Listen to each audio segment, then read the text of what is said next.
Dharma talk is, again, just observe, number 7. So, give it a few of these talks, and you can let me know when you finally get it, and I'll start giving those talks. Pardon me. So the idea here, not only when you're facing the wall, holding still, holding this posture, holding still, and just observing whatever is moving. It takes some time to do that, because when we're trying to do that, we often see how we just continue to pile on stuff about this, and that I should have done this, I should be doing that. When I get up, I'm going to take care of this and take care. Maybe I should get up early. No, I need to sit a while longer. Constant chit-chat with ourselves. And it is not about stopping that. So that's easily can be misunderstood. Well, I need to stop doing that. No, you don't need to stop or start anything. You need to be aware of what it is. So that's why the idea, the suggestion, around the technique is to just observe whatever it is. Just observe what it is. And if you do that, you'll notice how, maybe not right away, you'll feel like, think like, assume that you're observing, and actually you're adding on. So it takes a while for you to eventually see that not only am I observing that, I'm inventing more stuff to go with it. I was going to say that other expletive. What was it called? Caramba? No, something like that. So you watch how we keep putting little comments, little post-it notes and side notes and so on. Constant commentary, constant comment, like the tea.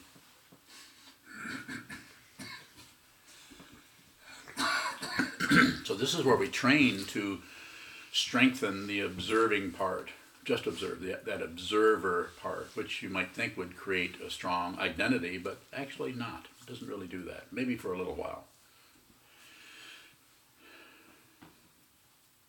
Because what starts to show up is the fallacy or the impostor that is behind the consciousness that we call a self or an ego, or in this Yogacara tradition, the 7th consciousness, the consciousness that is paranoid.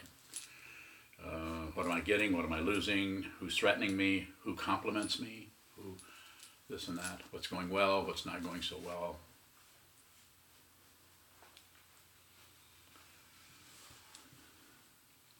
And the same kind of practice will spontaneously begin to arise at the kitchen table, at work, with your coworkers, with your friends, students, your enemies, at the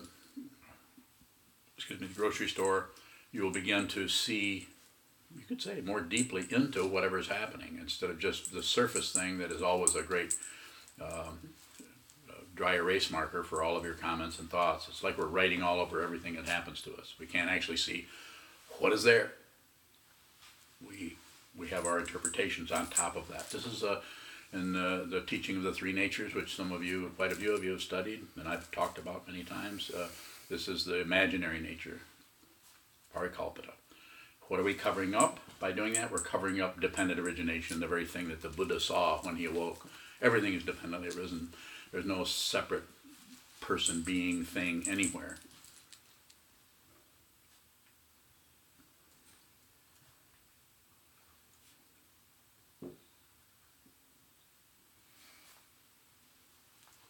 So just observe. Very simply. And when we are just observing, our comments, spontaneous, someone does this or does that, and there's a kind of a spontaneous, dependently arisen. So it's not you commenting on it, it's just dependently arisen.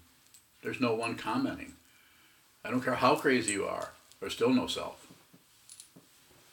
I don't care how confused your partner is, your boss is, your coworker, your friend, your dog. Well, dogs aren't too confused. Is your dog confused? No, probably not as bad as you are.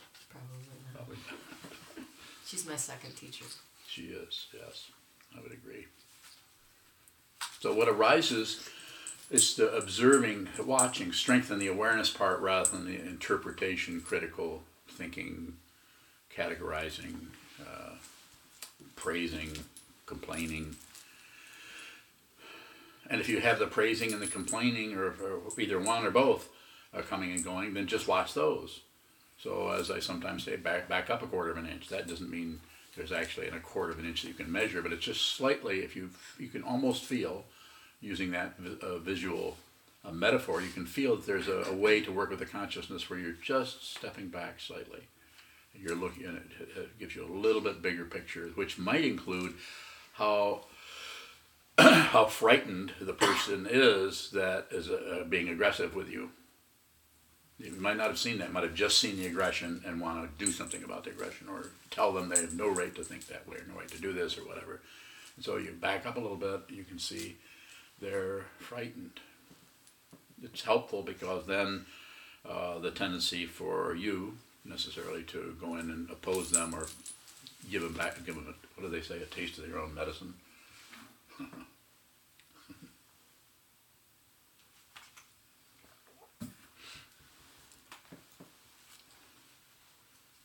So just observing seems to show up as items, you could say, that show up. Someone's conflicted or someone is giving you a hard time. You're just observing that. And actually it doesn't feel too good. You're observing that part, and then you see their suffering, you see what they're doing, and then all kinds of emotions can come up around that. Sadness can come up around that. Just feeling defeated, like I'm never going to get anywhere. This is ego talking. There's a little kind of explainer in the background, you know, around the corner, 3 blocks away, just around the corner, right behind the trash can. You know what I'm talking about. It's that little tiny telling you that you're somebody and you don't deserve that, or you should get more, or you. It's just a constant reification of some kind of solidity somewhere that is somebody who can win or lose, live or die.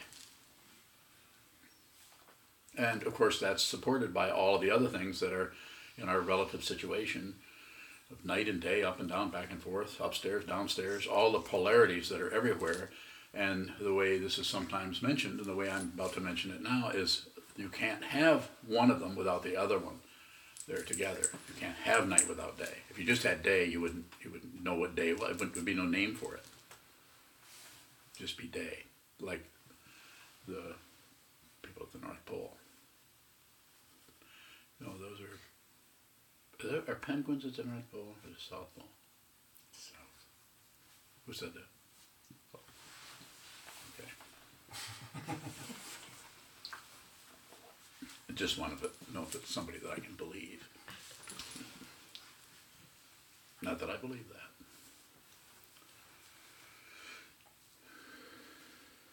that. And some of that observing may go into the way in which we make assumptions, the way in which we believe something is true, or we believe something is false, or we don't believe that. Those are very fishy, because they tend to magnetize our hope and fear, hope for things better, or things get better, fear that they're going to get worse, and so on. So sitting on the cushion, it's a very simple exercise, and to go back to the metaphor I use all the time is a knife blade. Works a little bit. Sometimes it works pretty good, sometimes it doesn't hold up very good. But it's like sitting down is just like sharpening a blade.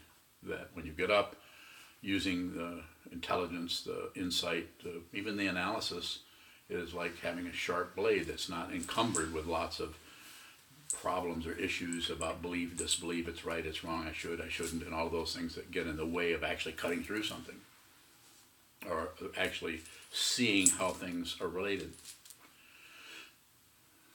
Sometimes call that a butter knife, when you try to cut celery with a butter knife. You can do it, it's just you have to get help.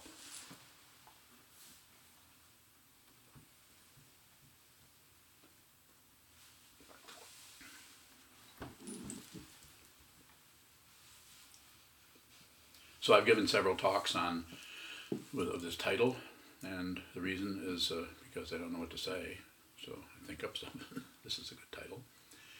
And also because I really feel like this is something that needs to be emphasized, this just observing, not only in the cushion, but when you're in an interaction with someone that you're having some difficulty or misunderstanding about, or they're blaming you for something, insofar as you can, and you may not be able to, you're not going to get a gold star out of it particularly, but you may be able to hold your seat, hold your feet where they're at, remember gravity, remember how your clothes feel, include the other senses, so there's some possibility that you actually could receive. Start by receiving the things that are not threatening. Gravity is not threatening. How your clothes feel is not threatening. The color of the wall is not threatening. But the sound of someone's voice coming at you may be threatening, because if they're threatening in such a way that it triggers, which quite often people that you're in a close relationship with will trigger things, triggers something that you have not made friends with, then it looks like that person, because of this intense feeling that comes up, it looks like that person's causing that. And it's not that they don't have a little bit happening there. They're upset about something, and they might be taking issue with something you're doing. But a lot of times the emotion that arises is kind of out of proportion with what is happening. Or maybe it's not. Maybe it's not. Maybe it's horrible.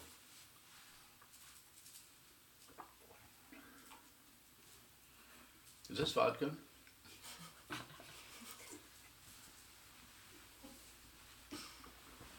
No, that's not vodka.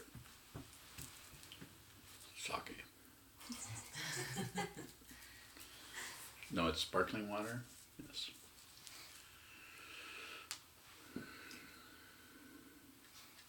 Questions about that? Yes, sir. If we make friends with a part of ourselves that had gotten triggered before, does it change the dynamic with that area? Sure. You may not get rid of it. It may come or it may, but you're not concerned with it anymore, because it's just, it's just a bunch of ruffles around the corner that could be activated again. That resonance is still going to be there. It's just that there isn't any person who is that's their property, or that's their. So it's just understood. More? It's a good question. Go ahead. Can we have a relationship that seems to not belong to somebody in different stages? Say more. Can there be certain parts or aspects of our mind-body complex that we can see as not belonging to us, but still be attached to other parts of ourselves? That's very complicated. Could you paraphrase yourself? Can seeing no self come in steps? Yes. Okay. The beginning stages are seeing no self. When you actually see it completely, there isn't anyone to see no self. So there isn't anything. There isn't anything else. Then anything that arises is this. It's sometimes called, the fancy word for it is suchness. It could be called Buddha nature. But there isn't anyone who's gotten anywhere. There isn't anywhere to get. There isn't anything else to do. And there's nothing been concluded or excluded. More? Too much? Just right? Yes, sir. You had mentioned that when someone's coming at you with aggression and you take step back a quarter of an inch, and you may just see that they're frightened. Yeah. Is seeing that they're frightened also commentary? It could be, but it also might be just seeing that. You haven't necessarily said something about it. In other words, you haven't turned your perception of what that is into some kind of naming or speculation or analytical spinning. Go ahead. What does frightening look like when it's just being observed? Yeah, good question.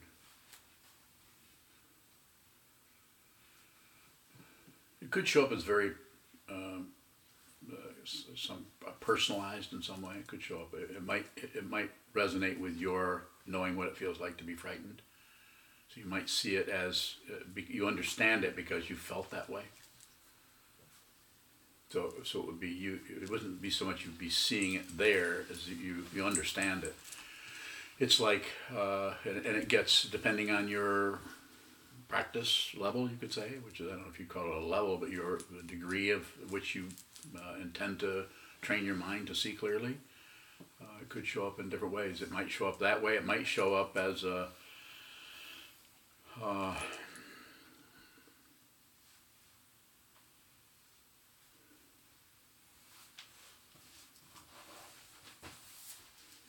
it's not coming back.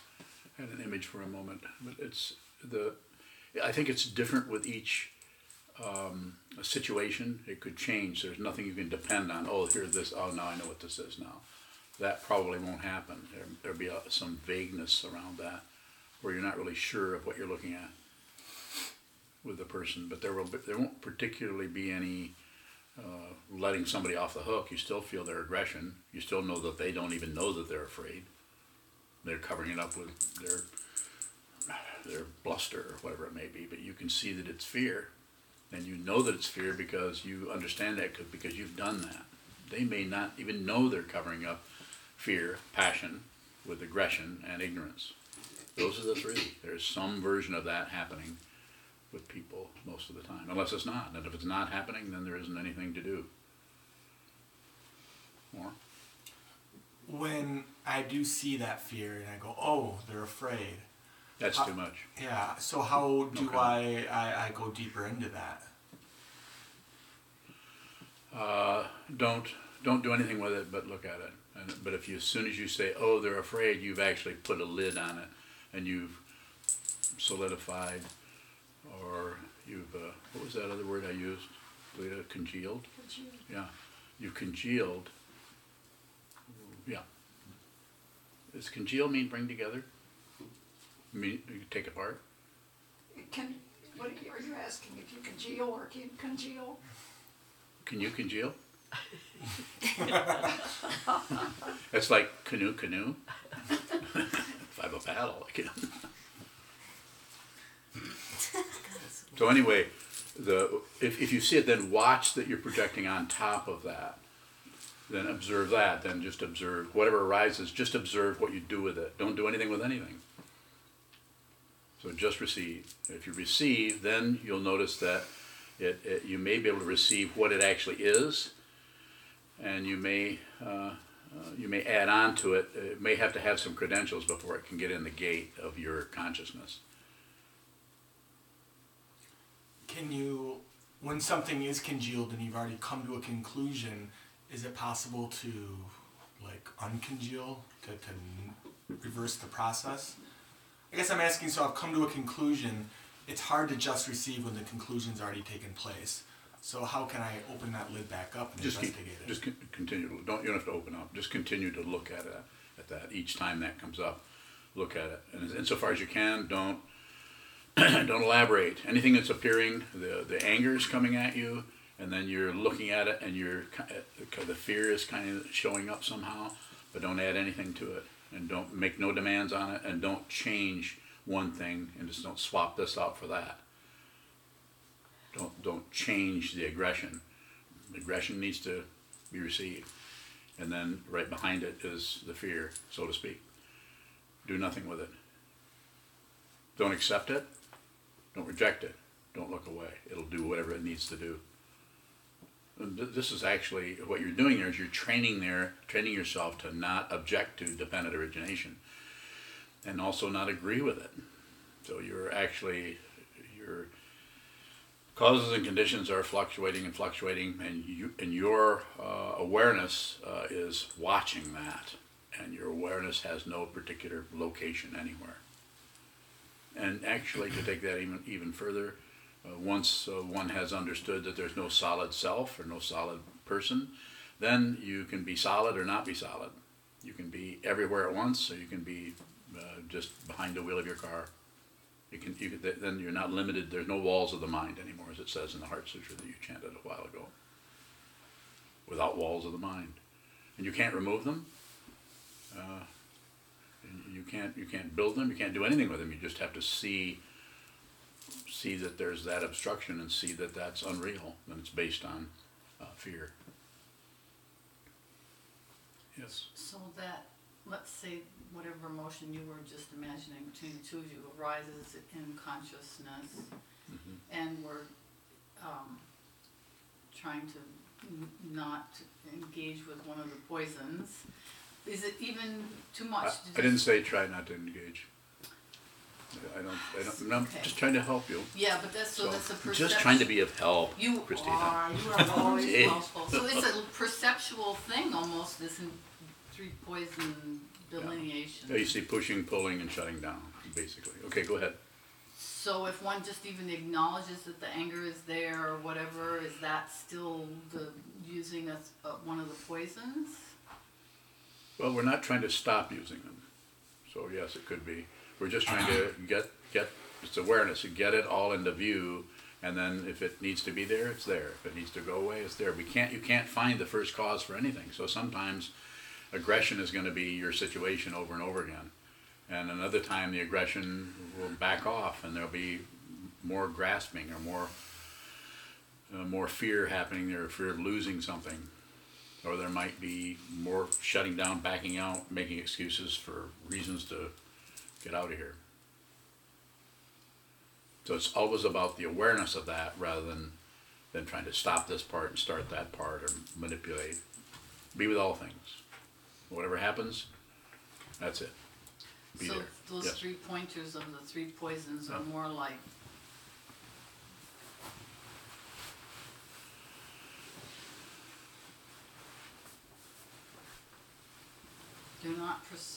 are they perceptions then? Well, it's the energy of, just very simply, it's the energy of grasping, which is passion, and there's lots of different nuances and ways of talking about it. And then there's the grasping, and then there's the energy of aggression, which is pushing or throwing away or killing. And then there's then there's shutting down or distracting yourself into something else, or just wanting to not watch what's happening or observe that. So it's just the way in which the mind or the self-centeredness the way it seems to function in order to continue to be somebody who is losing, or not losing, but be somebody who is winning and safe and staying ahead of the game, so to speak, manipulating ourselves and manipulating others, getting some kind of satisfaction or some kind of artificial temporary confidence out of controlling lots of people.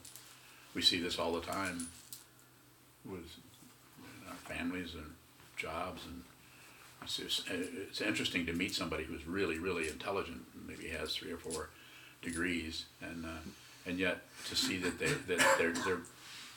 they're not, there's no mind training happening there, because they're so embedded in their thought process that there's no space around anything. They're really smart, and if you engage in a conversation with them, you're probably going to have to lose, because they don't have anything other than their logic and their reason and their praise and blame and who's at fault and who's not, and they'll spell it right out for you, maybe in 3 languages.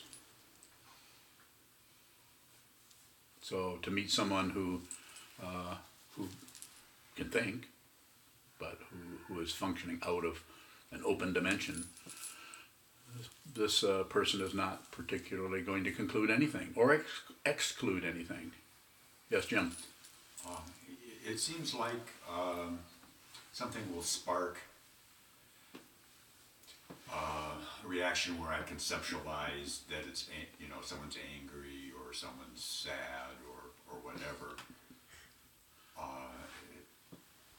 Can you then return to that? You see that you've labeled it and had that reaction, then just kind of, it seems like that if that dynamic is still working, there's an opportunity to go back and do more just receiving of what's happening. You could, if it's something that's repeating a lot. If someone is getting upset with you about something, and 3 days later they get upset, but that's what you're talking about, then that same thing. Or even if they're just standing there and they're angry. Yes. Yeah. Okay. Yeah, and so you can use the senses. Sometimes I talk about that, or just stay in your senses. The sense of touch is not really, it could be being deceitful, but generally it's speaking.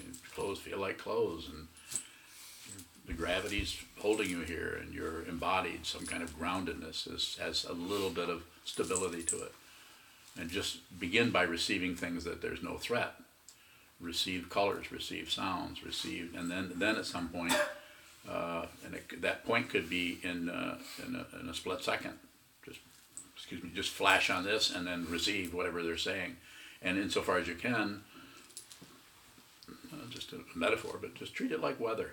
Even though it's a person who's scowling at you and is upset with you, just treat it like weather insofar as you can.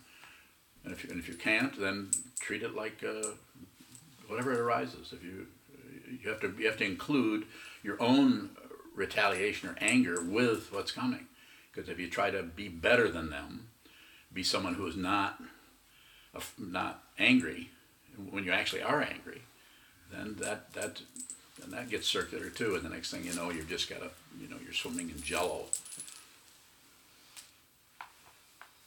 lime jello. You want the color?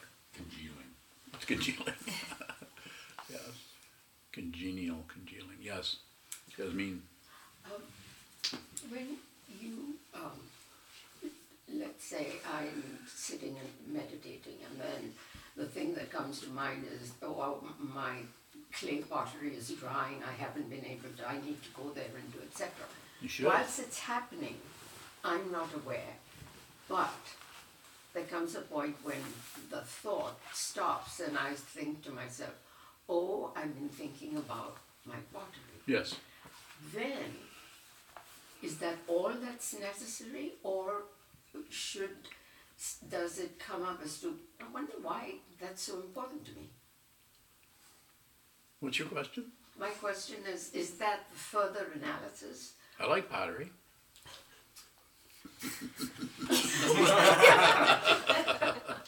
Is the further analysis? Only have to be aware of the further analysis. You don't have to stop it.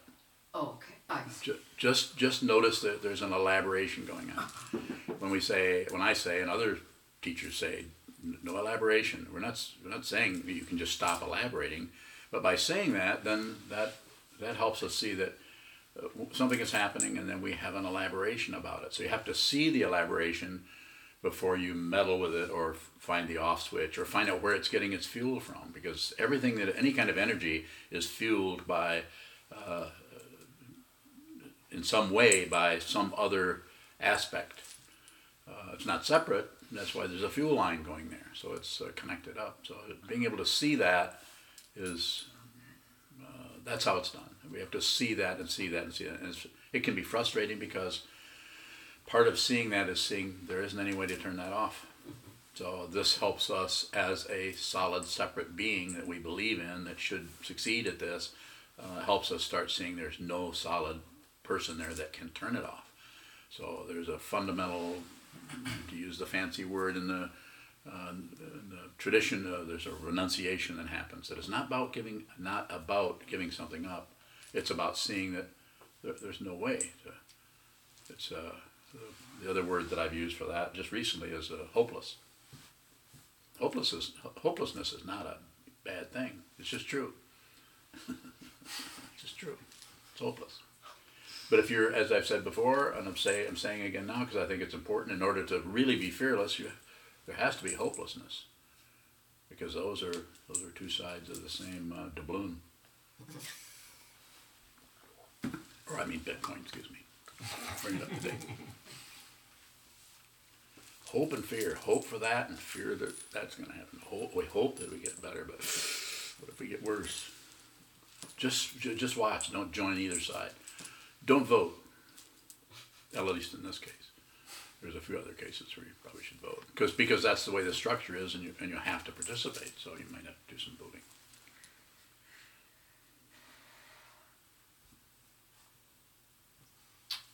Some teachers teach like a stabilization practice, such as breath awareness, that leads into open awareness practice. But you seem intentional about not doing that. I do. And I'm wondering, what is your intention behind just Shikantaza?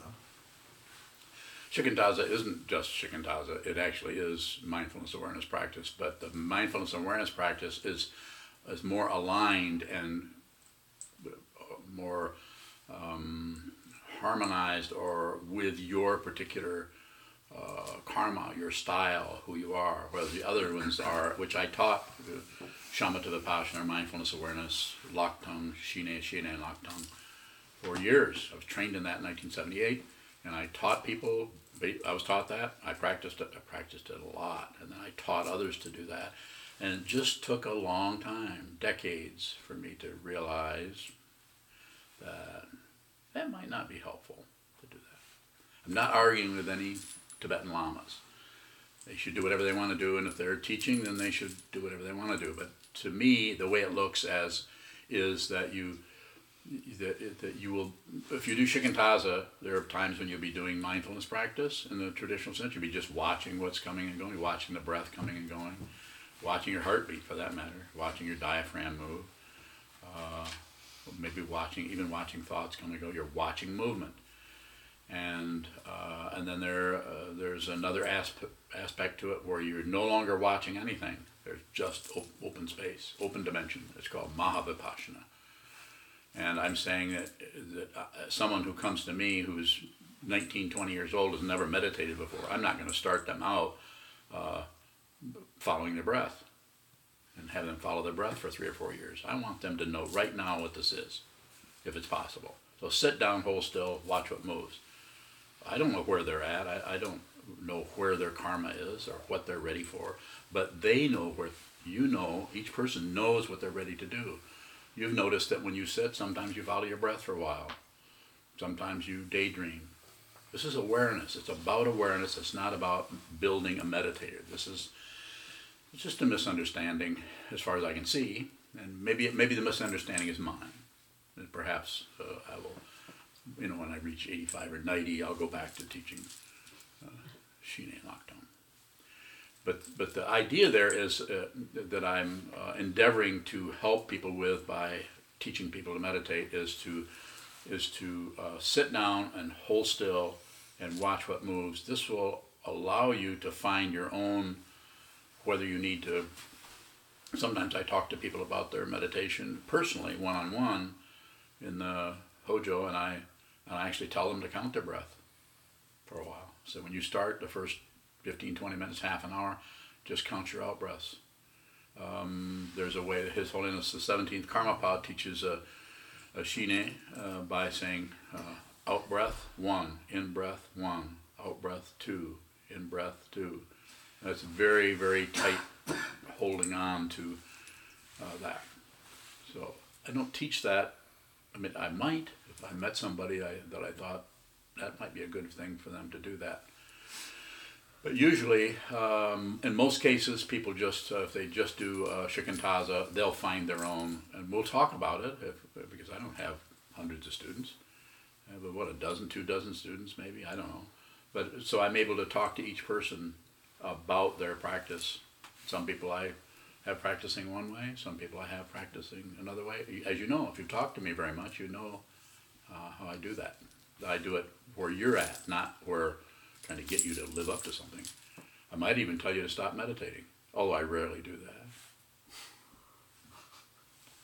You can always ask me, say, could I stop meditating? Let's see what I say. Do you have a question? No, I was just laughing at that. Oh, question? Yeah, what's the difference between this? Go ahead. What's the difference between the stabilization that occurs through watching your breath and the stabilization that occurs through just observing? So stabilization that occurs through watching the breath is, and this is only descriptive, I don't mean it critical, it's kind of artificial. You're going to have to deal with that eventually. You're creating, you're working with the awareness in such a way that you're solidifying a meditator. And then at some point you're going to have to step out of that situation into spaciousness. I would say let's start in the space and see how much of that, how many floorboards you need under that. Maybe you don't need any. So I teach to the person. Not I wasn't trained that way because my teacher had thousands of students, my first teacher. And he was teaching out of his tradition. I mean, we were both about the same age. I think he was a couple years older than I was, in the early 30s. He was teaching how he'd been taught. He might not even be teaching that way if he were still alive. I don't know. it was interesting because the very first instruction I got from him was more like what I teach now. He didn't say it the same way, but no technique. Sit down, eyes open, meditate. Now what? So we didn't get that. Later on, enough people complained that he started teaching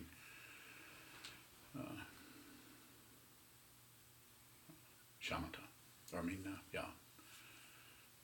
Shamatha, basic training to stabilize. Watch the breath, follow the breath, count out breaths 1 to 10, count the out breath and the in breath 1 to 10, or some kind of technique. Concentrate on a little image of the Buddha, or on a marble, or on some object. That's another way of doing it. Shamatha practice, or shine.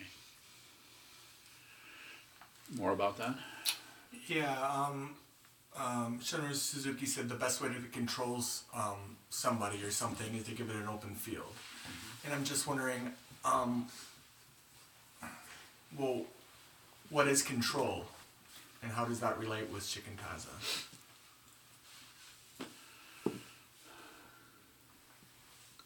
To control, the way you know something is the way you know about control is you find out something you can't do. You can't really control. Doesn't really work. The whole idea of control, a little bit, but it's never quite as much as we want to do. Like you can't control your feelings or control your emotions, even though we're told that by our parents. And you need to control yourself. Ever been told that? Yeah. No. All the time. All the time. Yeah. Where is she? There she is. Yeah. So, it's not that there isn't some control. The control or the discipline part of sitting practice, I think, is just getting to the cushion, sit down, and then experience what's out of control. We can control the body. If we can get our body to the cushion to sit down and hold still, we hold this posture because it's symmetrical, and it's because it's not something we do casually, whereas we do this casually. So this works okay, but I think this is a little better for that, having done both pretty extensively. And then watch what continues to go this way or go that way, or get larger, get smaller, and change. And notice that there isn't, the whole idea of control, what needs to be looked at there, is there a controller? So the way Suzuki Roshi is talking about, in the larger sense, by giving the cow a big field, a big pasture, we got a lot of room to move around. It's very similar to Shikantaza, has a similar kind of feeling. Sit down, hold still, and then don't put any boundaries, no walls. We already have enough walls in our mind already based on hope and fear, and based on trepidation about this or that, or being threatened, or not, or being embarrassed, or having someone make fun of us. Christina.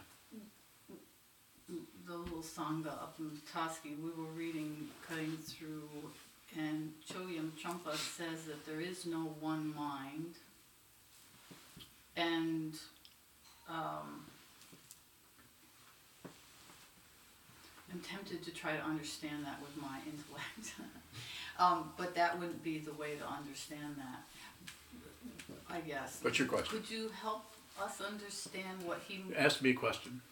I don't know what... I don't want to have you speak for him, but do you think there's a one mind, or... I wouldn't use that concept, no. I don't say we're all one. I don't say there's one mind. No, you don't say that.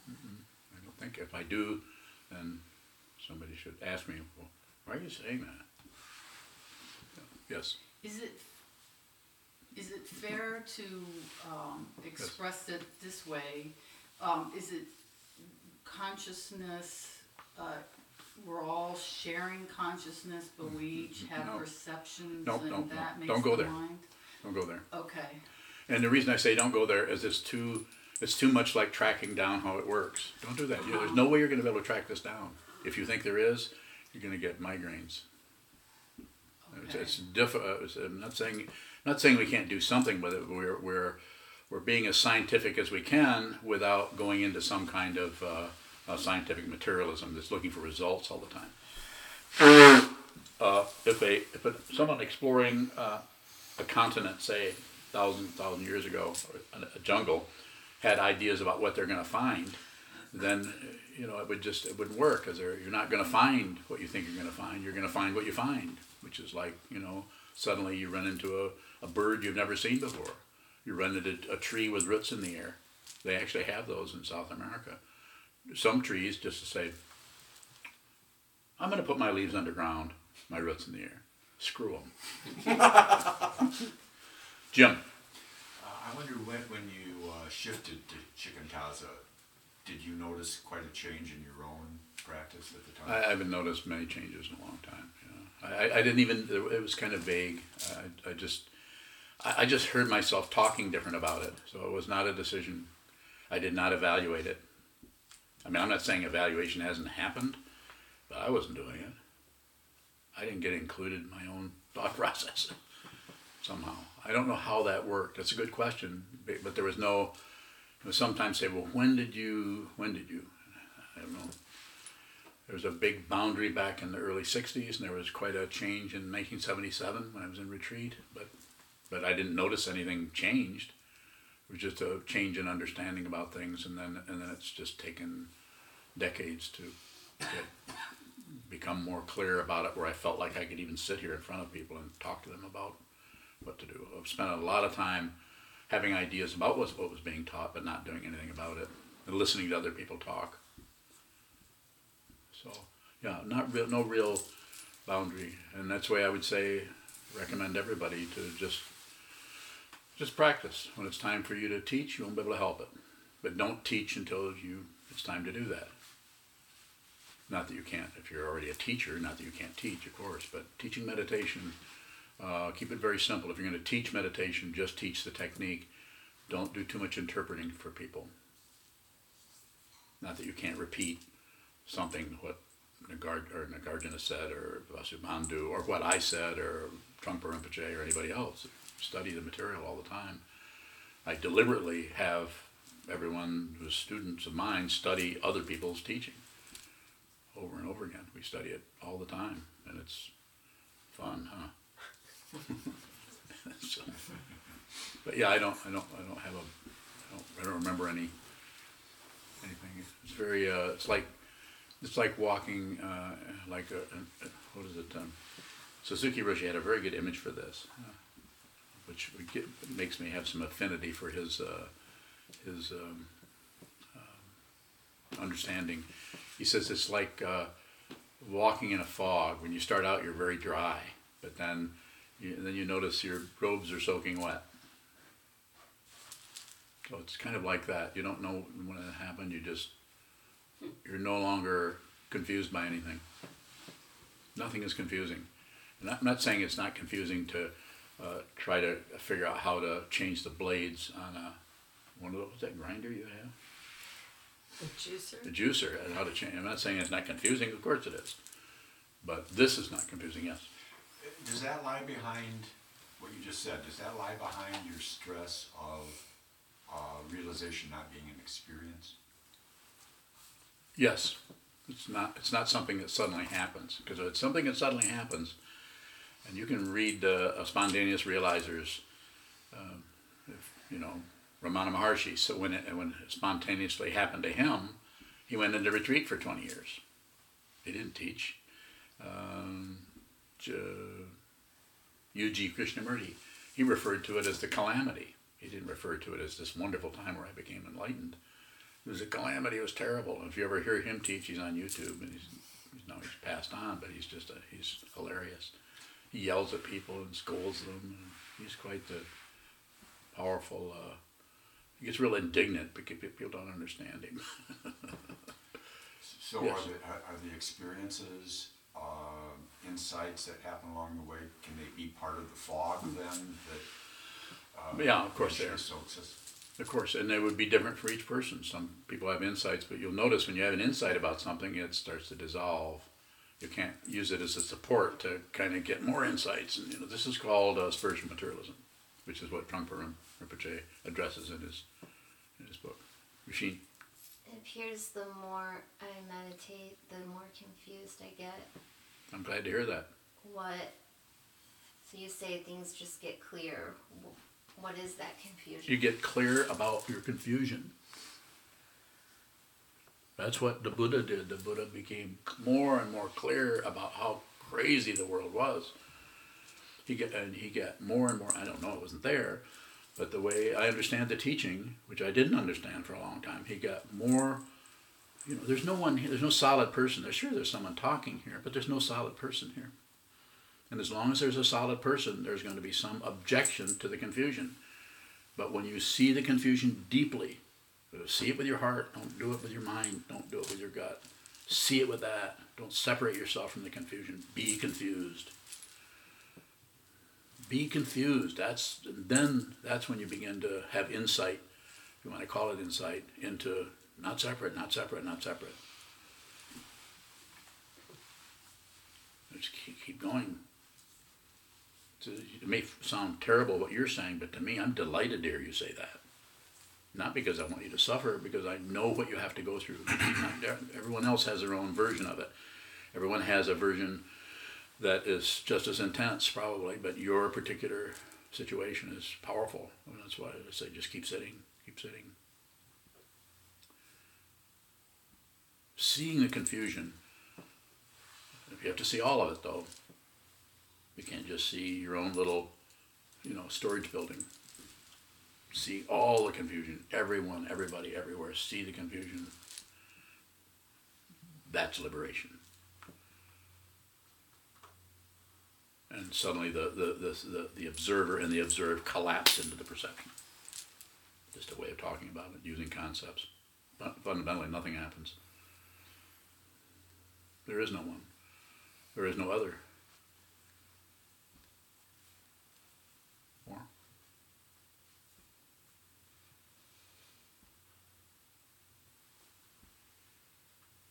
Good question, thank you. Jim? Is it the space then that we get through our meditation practice that can help us survive this confusion? Or make it? Yeah, you're not separate from anything you're seeing. We separate ourselves because it's confusion, but the confusion has to have space in which to appear. So we realize that we've been the space in which the confusion appeared all this time. And we run away, we slam the door, we go in the other room, we have a drink, we go for a ride, we buy a race car. We learn to walk on stilts. That'll take up a lot of your time while you're a human being. I would say, first contemplate the preciousness of being free and well favored, difficult to gain, easy to lose. Now I must do something meaningful. Train your mind. Don't let this body mind go back into the elements. In other words, die without being really clear about what this lifetime is.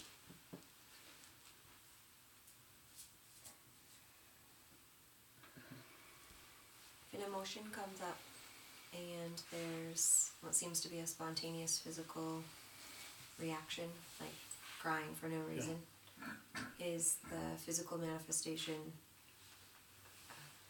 an indication that there's belief going on there? Belief in the emotion?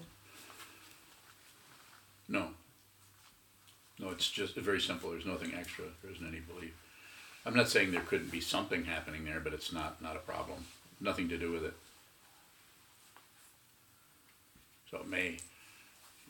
It's so very, the causes and conditions are so untraceable. Dependent origination means that there isn't anything that happened in the 6th century that isn't showing up right here.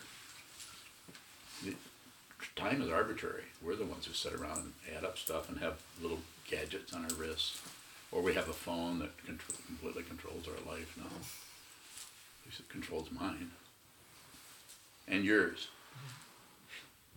We really only need one phone. Mine? Yeah, I need a phone. More?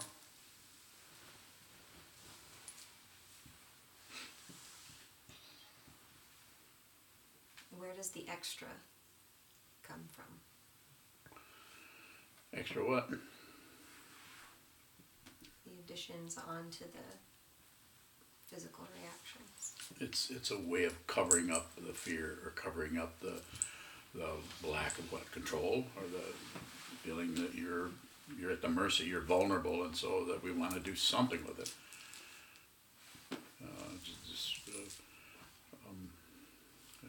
A long time ago, I used to take care of monkeys in a biogenetics research lab, and I remember, I was pretty young then, but I remember seeing the monkeys. If you would come up and they felt threatened by you, they would get mad, and then they would start to bite themselves, to bite their own, because they're in a cage, they're in a really strange situation.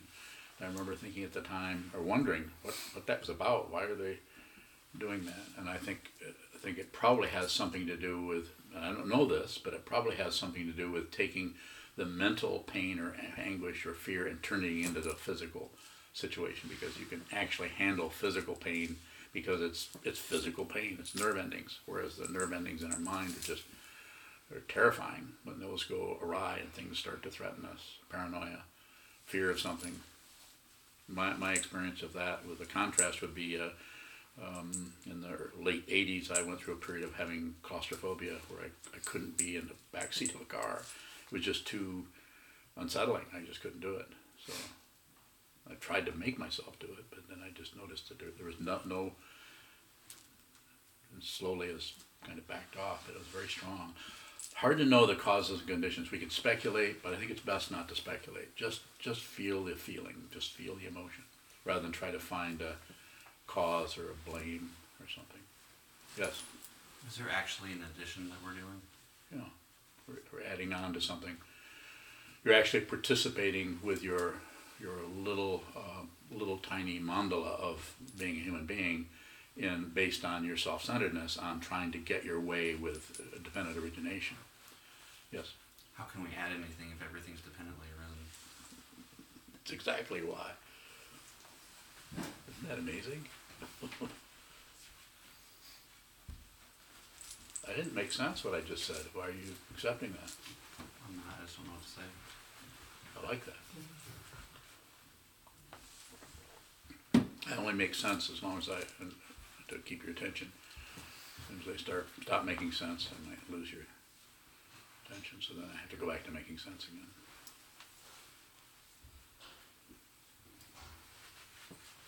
Yes? How does just observing the paranoia or fear help us see that there is no self?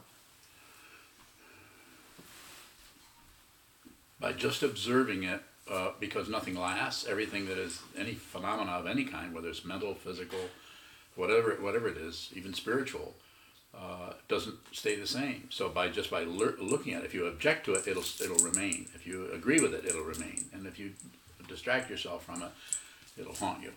But if you don't do anything with it but look at it, then you see the way in which it changes shape, and you begin to see possibly where it gets its fuel from, how it's establishing itself as a separate thing that is giving you problems. More. How can you see where it's getting its fuel from without conceptualizing that? Well, I have to talk about it somehow. So I'm using getting its fuel as an intense metaphor that involves gas lines and electricity wires. And so I'm just saying there's some way that it's getting energy from it. You can look at something without necessarily being too elaborate, and you can even be aware that you're naming it. You can be aware that you're conceptualizing it. And I've never said don't conceptualize. And if I have, then I made a mistake. I shouldn't do that. So be aware of it. Be aware that you're doing it. Be aware that you're using concepts to back away from something that you don't, is too gooey, sticky, smelly to deal with, so you give it words and explanations around it. This is what we do when someone does something that causes us difficulty. Just letting it be that way is difficult, so sometimes we'll blame ourselves. Oh, there I go again. I don't know why I keep doing that. There I go again. I don't know why I keep doing that. Remove all the vowels. What is it? What did James Joyce call that in Finnegan's Wake? We just read that recently. It's a vowlectomy? No. No. Disembowelment. Disembowelment. Like vowelectomy. Yeah, like they do with the meditation place in New York is mindful with all the vowels missing. It's MNDFL, is it? MNDFL, mindful. Kind of a, it's like, you know, modern. So people go there because it's cool. They need to do a lot of block sitting there. I could help them with that. Yes. When we pull back a little bit to Yes. observe, is that a little bit like saying netty netty? Not this, not that? I mean, it feels like maybe a little bit of push away. Yeah, the neti is you know, Hindu tradition that I can see where they would be using that, but not this, not this, not this. Mm-hmm. I don't know. I mean, I'm not saying you shouldn't use that, but if you feel connected with that idea somehow, maybe a little bit. But pulling back a quarter of an inch is, I'm just using that as step back rather than saying not something or disagreeing with it. Just see if you can't get a little bit wider picture on it without getting too conceptual. So I think backing up a little bit, at least for me, it translates into more space around the particular clump of stuff that's causing difficulty. That's helpful, just to get a wider angle Yeah, just a view, more, rather than a negative something or other. yeah, rather than objecting to it, netty, not this, not this, not that. You can kind of see what they were doing back in ancient times. This is actually before the Buddha. They were teaching that, I think. Doesn't that come out of the Upanishads or something? I don't know, but it's been practiced for a long time Okay. over there. Yeah. Yeah. So, further questions?